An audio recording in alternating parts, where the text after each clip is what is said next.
मुझे 17 तारीख को फ़ोन आया 3:30 बजे, जब मैं मेरे घर में खाना खा रहा था, तब अचानक फ़ोन आता है और एक आवाज़ आती है कि मैं लॉरेंस विष्णु गैंग से शुभम लोनकर बोल रहा हूँ। अगर पता करना है तो गूगल में पता कर लो मैं कौन हूँ। मैं वही हूँ जिसने बाबा सिद्दीकी को दिन दहाड़े मारा। अगर तुमने 10 करोड़ रुपए मुझे नहीं दिया तो मैं तुमको वही हाल करूंगा जो बाबा सिद्दीकी का किया। तो मैं फ़ोन पे समझा रहा था कि भाई मैं एक सामान्य परिवार का आदमी हूँ, आमदार हूँ। इसका मतलब ये थोड़ी हूँ कि पैसे वाला। लोगों का प्रेम है, लोगों के लिए मैं काम करता हूँ, इसलिए जनता ने मुझे चुनकर दी।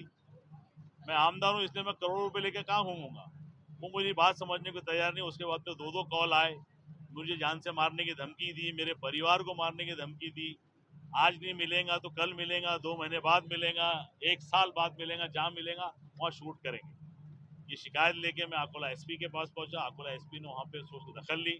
मैं अकोला एसपी का भी धन्यवाद करता हूँ कि उन्होंने मुझे उस मुद्दे से सुरक्षा मेरी प्रदान की, मेरे घर पे, मुझको, मेरे परिवार के लिए।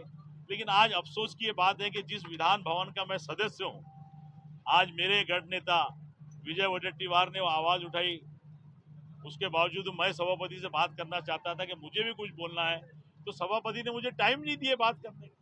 सभापति ने बहुत उसको हल्के में लिए। सभापति महोदय, मैं भी सभी आपके चैनल के माध्यम से कहता हूं कि सभापति महोदय, साजिद पठान अपनी जान की भीख नहीं मांग रहा था आपसे, ना मैं मांगूंगा।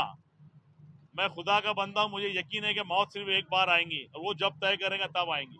लेकिन मैं ये बताना चाह रहा था हाउस में खड़े रह के कि एक विधानसभा के सदस्य यानी आमदार को फिरौती की धमकी आ सकती है, तो महाराष्ट्र में सामान्य जनता के लिए और व्यापारी के लिए क्या सुरक्षा है? सुरक्षा हमारी कहाँ गई?